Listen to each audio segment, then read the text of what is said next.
Welcome to episode 73 of KT Confidential, the real estate podcast. We are your hosts. I'm Ariel. He's Adrian. You should be pointing this way. This way? Yeah. This way? Yeah. This way. This Yeah. way. Oh, This I way guess here, in the this way Instagram story, there. I'm pointing up. And for those of you wondering, yes, my fingernails are still pink or red or whatever they are. The boys painted them a couple of weeks ago. If I knew you were going to do that or still have it on, I would have done my toenails or something. Right. That would have been a little bit weird. All right. So, episode 73, KT Confidential. What are we talking about today? A few things I wanted to talk about. One I just mentioned is what it means to be an essential service, specifically, obviously, with regards to real estate, because I've been reading and a lot of social posts and hearing from a lot of people that are real estate agents, and there's different people saying different things. One thing is people don't know what it means. Like, I don't understand. What should I be doing? What should I not be doing? And then you get other people that are doing things that I think are not safe and irresponsible. And I think that the message should be clear that as essential services goes, it should just be for just that. Things that are absolutely, thanks, Gavin. Love the matching hoodies. You missed the first part. We matched last week also. Totally coincidental both days. Anything real estate related right now should only be things that have to be done. So to put that into perspective, you should not be out shopping for your dream home right now. I think the vast majority of real estate agents are being responsible with it. I think most people are avoiding showings and taking people out to see houses, but there are some people that are not.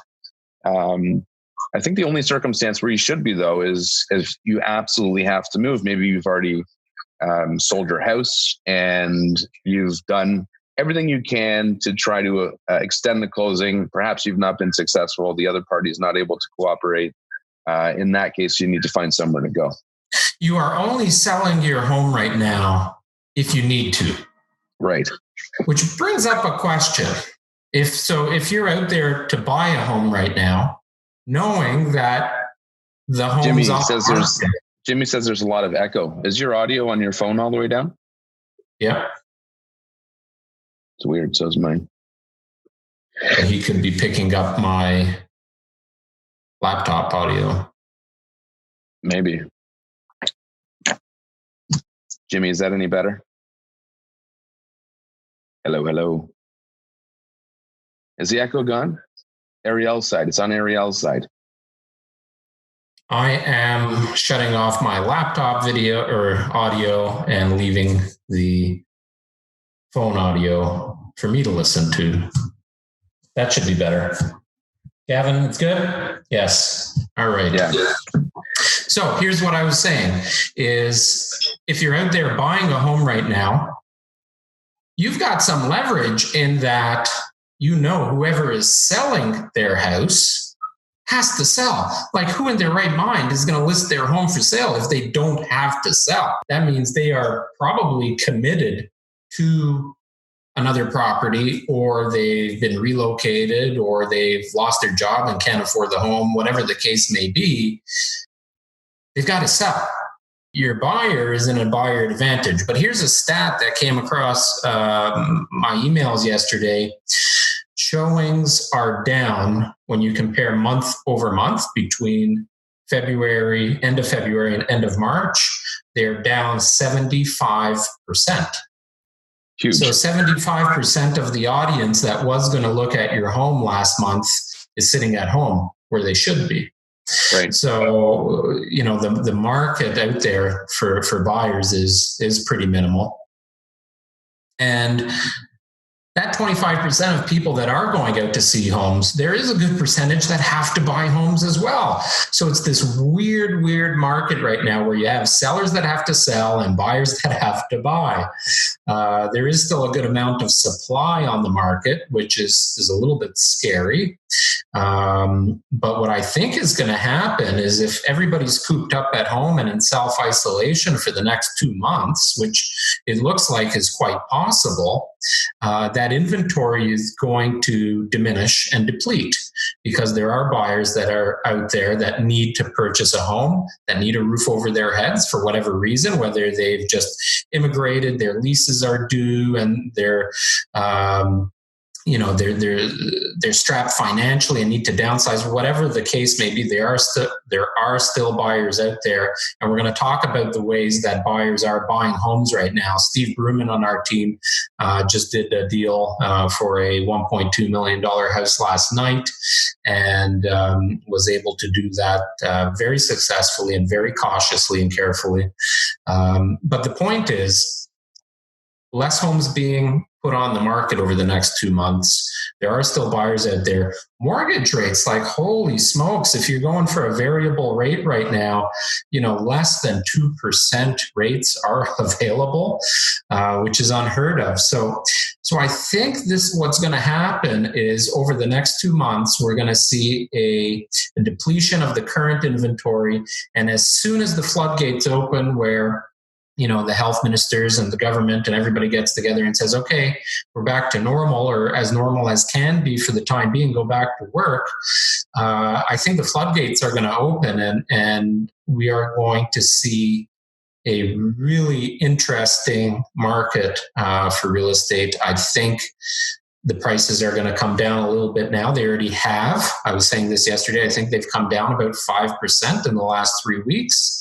And that's right across the board. But I think almost immediately we're going to see a ton of activity and prices shoot back up really, really quickly.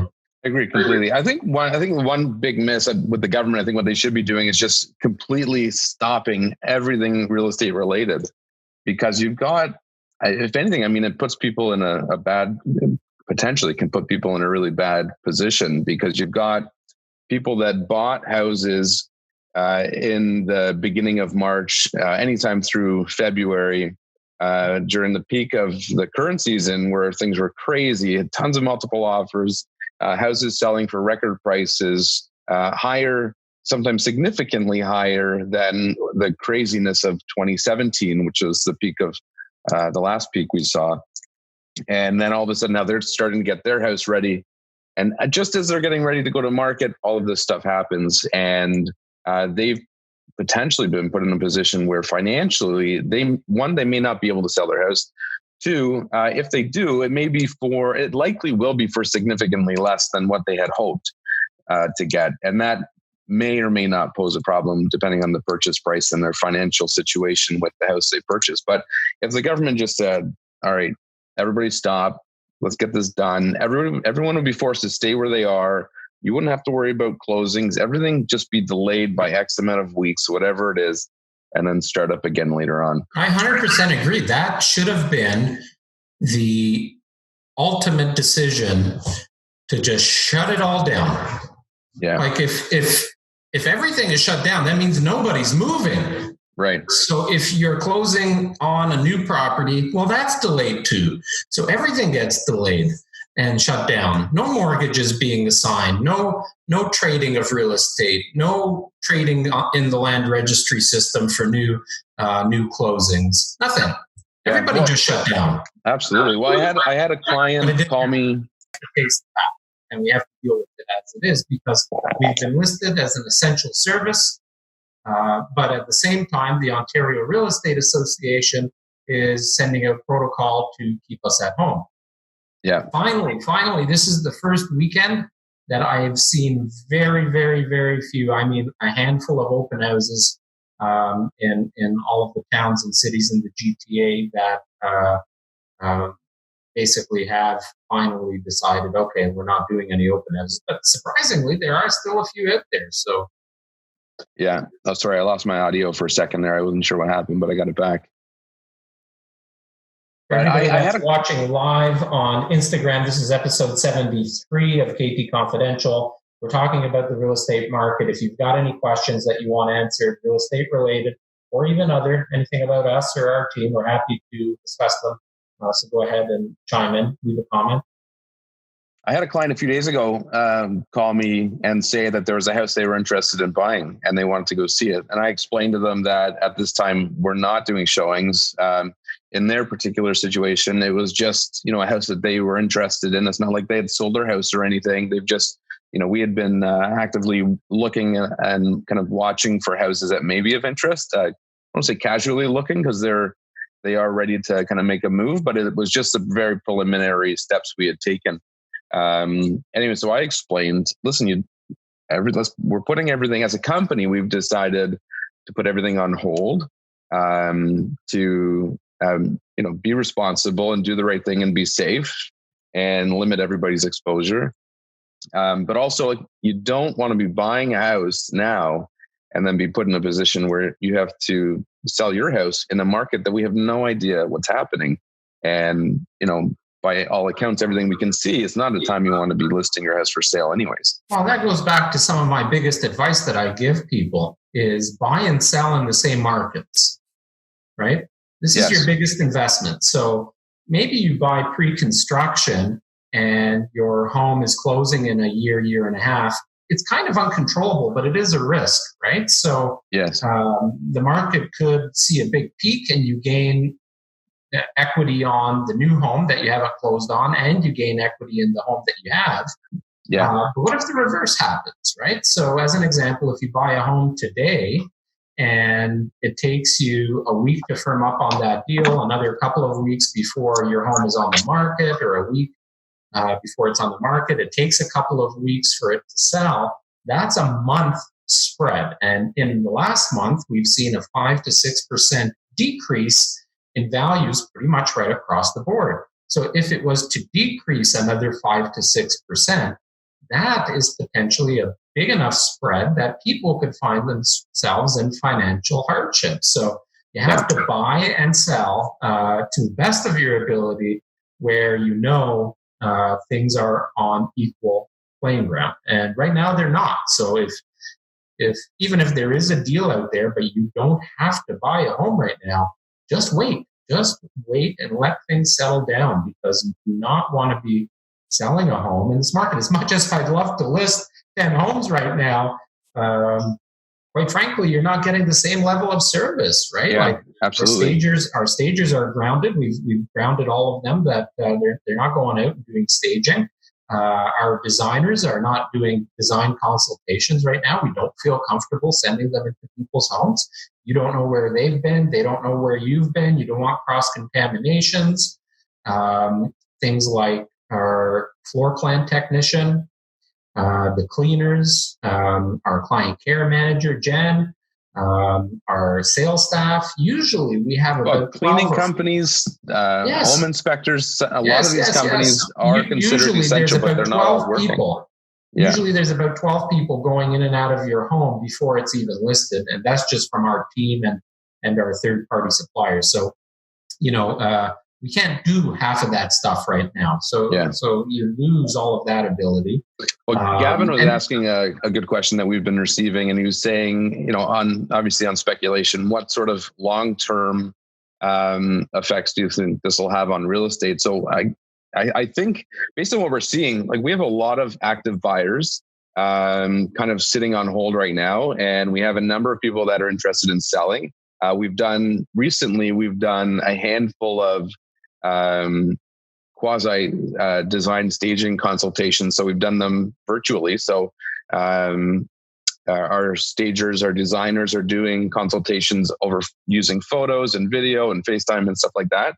So we know there's people on hold, anxiously waiting to get things going again. So I suspect that once this clears up, there's no way of telling if it'll be a sudden change or a gradual change, but it would not surprise me whatsoever if once people were comfortable and able to get outdoors, that things got busy quick, because there's so many people on hold right now that are anxiously waiting to get going, whether it's for essential means, like they have to move, or they just have been looking for a long time. And I think we're going to see an influx of inventory and buyers. So I think it's going to be booming whenever we hit that point. Yeah, I agree. Here's a question that came in here. If they had to sell their house, would you show it? I'm not quite sure what that means. So I think what he means is like, what if they bought? All right, let me scroll back up. If they had sold their house, would you show it? The social realtor, if they had sold their house, would you show it? Do you want to elaborate? I see. He was talking. He mentioned that when I brought up the point of my clients who had a house they wanted to see. Those particular clients have not sold their house, so it was an easy answer. And no, we didn't want to show it because they didn't need to move, and it was in everyone's best interest not to. But you'd mentioned that Steve Bruman had done a deal yesterday on a property, so maybe you can elaborate on how we did that, because there are people that need to move, and there are ways to do it safely. Yeah. It's still a conditional sale, so I can't divulge too much information. But basically, first of all, Steve had a discussion with me and had a discussion with his wife to make sure that everybody is comfortable and going to take the proper precautions. So, not turning any lights on, asking the seller to have all of the lights and doors open and on prior to them entering. Hand sanitizer, keeping the distance between all people. So what Steve actually did, which I thought was brilliant, was virtually from the comfort of their own home, he pulled up the listings and went through the listings with his buyers and flipped through the photos, flipped through the video, went through any virtual tours if there were any available, and talked intimately about that property before even considering to go and see it. Because oftentimes with buyers, we'll put a list together of 5 or 6 homes and go and see them all in one shot. And we will show homes to people that may not fit some of their criteria. So as an example, if you have to have 3 bedrooms, and this is a 2-bedroom home, we probably wouldn't be showing it to you right now. Whereas a couple of months ago, we still might show that as an option. So really narrowing down the needs, the wants, and knowing what exactly it is that you're after is super, super important. So that was the first step he did. They narrowed it down actually to 2 properties. So they only had to go and see 2 homes. And out of the 2, they chose one. And that's the one that they put the deal together on last night. And what he did in both the properties is he opened the door. He went in for the tour first himself, and then stepped away, let the clients go through together. And he just hung out and made sure that he was there and able to answer any questions, but let them have their space and go through as well. Nobody touched anything. And then they came out about 5 to 10 minutes after that. Well, and to put things into perspective, these are people that he's known for a long time. He's been talking with them for at least in excess of a year that I'm aware of. So it's not like he just picked up random people on the streets that wanted to go out looking. He knew them. He was comfortable with them. And, because that, he was able to make an informed decision on the fact that they were able to walk through the house without being, immediately supervised, that sort of stuff. So, it's a great example of things you can do. I think another thing that would work, and we're doing this with some leases right now in Toronto, we'll see how it goes, is, for these leases in particular, they're small, they're 300 to 400 square foot condos, studio apartments. One's a 1-bedroom, sort of a 1-bedroom. And we've done, virtual staging. And had professional photography done at these properties. So through the online marketing, you can really get a good idea for what you're looking at. Like it's a rectangular 300, 400 square foot room with a kitchen and a bathroom and stacked laundry. Like it doesn't take a lot to get a pretty good appreciation and understanding for the space and size of it. So we're saying no showings. Nobody's allowed to go see the condos. One of these is tenanted. So obviously we don't want to put that person at risk.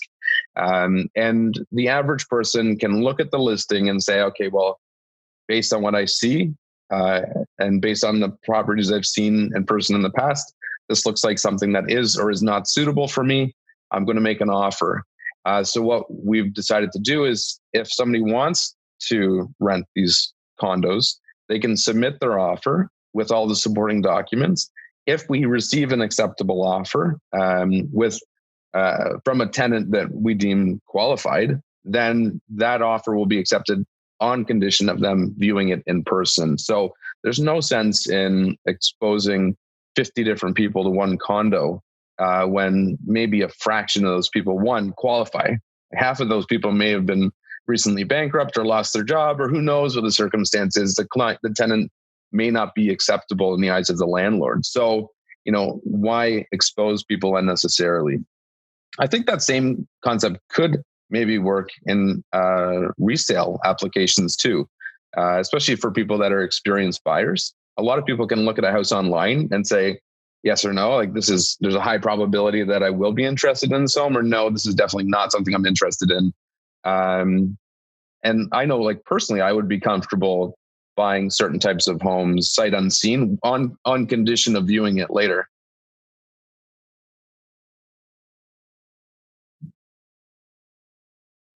You distracted me. For those of you live with us on Instagram, we are recording episode 73 of KT Confidential. If you've got any real estate questions, type them in now. We're going to answer them. If you've got any questions about us, our team, Milton, the markets, whatever you want to talk about, leave a comment and we will answer that here. Yeah. Gavin's asking, chiming in. Yeah, how are we conducting inspections right now? How do you guys conduct inspections? I think that's a better question for you. How are you doing it? I don't know. I mean, I know I've spoken with some people who have closed up shop and they're not doing inspections. I can't remember. There's one company I read. Can't remember which one it was, but they're not doing any business right now. They've chosen not to. We just take a flashlight. Yeah, we just take a flashlight. Isn't that all you guys do? That's a great question. I mean, I don't know. I would assume the best course of action right now would be, if it was necessary, that the inspector goes in on their own and does the inspection without anybody there and then provides a report afterwards. I think that's the only solution there would be. Yeah, electronic reports are beautiful. Gavin, as an example, does provide a great report. So we haven't had to have an inspection yet. Yeah. So we can't really answer that in detail because most of the transactions... Well, he just chimed in and said usually on my own with the agent or they stay on another floor. So I think that's the only answer, is just do it on your own. I mean, I don't think the agent even needs to be there, maybe for liability reasons perhaps, but realistically, I think the inspector on their own is fine.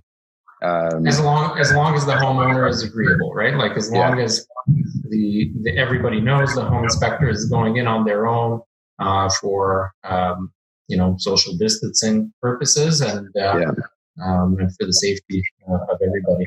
Yeah. Are you still prospecting directly for those who need to buy, sell, or lease? Sorry, I got to that one before you. I think need is, very circumstantial. Like what deems somebody necessary that they have to do it. I think the first step everyone should be doing is, if they need to, one would assume that they've already bought or already sold. So I would say look at all other options before you progress to the next step of buying or selling yourself. Well, the question though is, are we still prospecting for these people? So I have a simple answer. We don't really prospect. Yeah. We do what we do. We provide value and provide, tips and good content and provide a damn good service. And, about 80% of our business is through repeat and referrals. So we're not actively looking for new prospects all the time, but prospecting is a different, everybody has a different way of prospecting, whether it's open houses. Open houses can be a good way of prospecting. We're not doing any open houses right now. So we're doing more of these type of things, whether it's our podcast or our videos, tip videos, posting on social media, getting in contact with our sphere of influence, our past clients, our friends, our family, that is a form of prospecting. So are we out there with big ads that say, do you need to buy or sell? No is the answer. This is the wrong time to be doing that. So we find that people that do need to buy or sell are actually just reaching out to us and getting our opinion, because a lot of people don't know what to do. Even if they need to buy or sell, they're definitely hesitant right now. So I hope that answers that question a bit. Yeah. Well, and we're not taking on any new business right now either. I mean, the focus should be to encourage everybody to stay home. And I think there are a lot of situations where people can come up with compromises or solutions to put themselves in a safer or better position where they don't need to do any transactions at the moment. But there's tons of things for, on the note of what real estate agents can be doing right now. Like, how often have you said, oh, I've been meaning to call so-and-so? Like, just sit down and call all your closest friends and family members and sphere of influence and existing clients and see how they're doing. And just, that can be a form of prospecting for business down the road once things get busy. There's a lot of businesses, real estate and outside of real estate, that are going to really struggle to weather the storm of not being able to do anything right now. So it's really sad. But for those that can, there's so many things you could be doing right now to set yourself up for such a busy start once this is all done. I think there's a lot of things we are doing now that we didn't do before, because we didn't have the time to do it. And there's a lot of things that everybody should be doing, not just realtors. Like, this is a great time to put pen to paper, as I say, right? Get your thoughts out, get your thoughts on paper. I mentioned it in our last podcast. I started meditating for the first time with my noise canceling headphones. I don't know if you can hear it, but I can hear it right now. The kids are stomping right above me. So I get the noise canceling on and, take 10 minutes out of my day to do a little meditation with the Calm app. I love it. We started working on different types of business plans, started doing a little bit more blogging.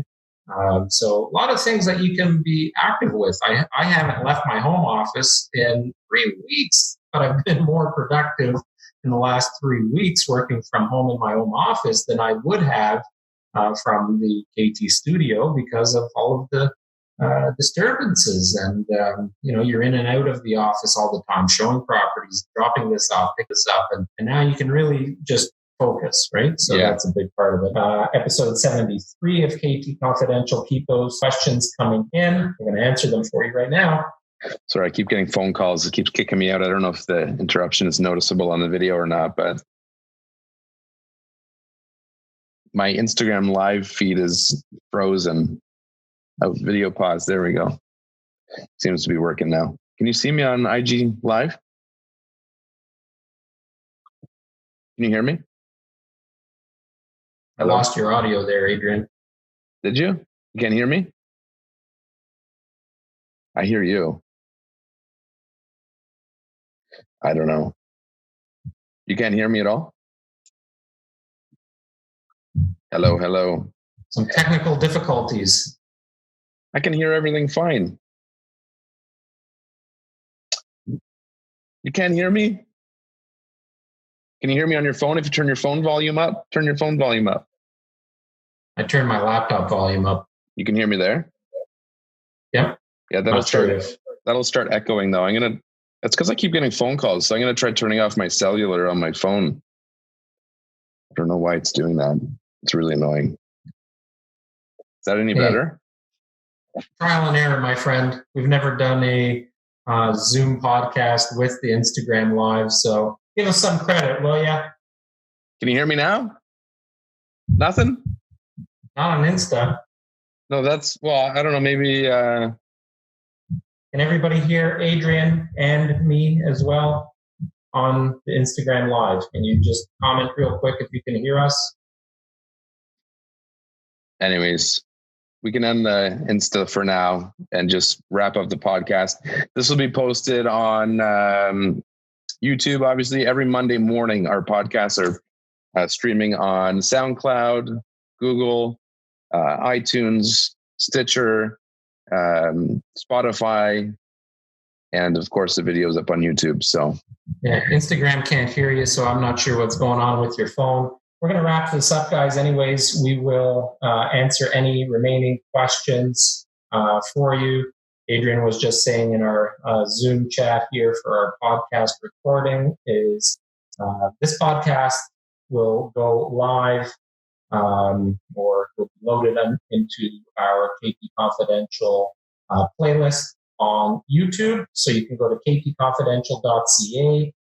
All of the podcasts are there, 72 other episodes, and it will be live anywhere you stream your podcast, whether it's SoundCloud, Apple, Spotify. We're there, we're everywhere. Any questions that didn't get answered are going to get answered in the next session. Thank you for tuning in to this live session of the recording for episode 73 of KT Confidential. You guys have a great day. Stay safe, stay warm, and peace. And for our, I've already disconnected from IG. I don't know if you can hear me. You can hear me okay on Zoom? Yes, I can. Okay, good. Anything else you want to say for our podcast listeners before we wrap this up? No. All right. Simple enough. Thanks for listening. That's episode 73 of our second isolation version of KT Confidential. We'll see you next week. Bye.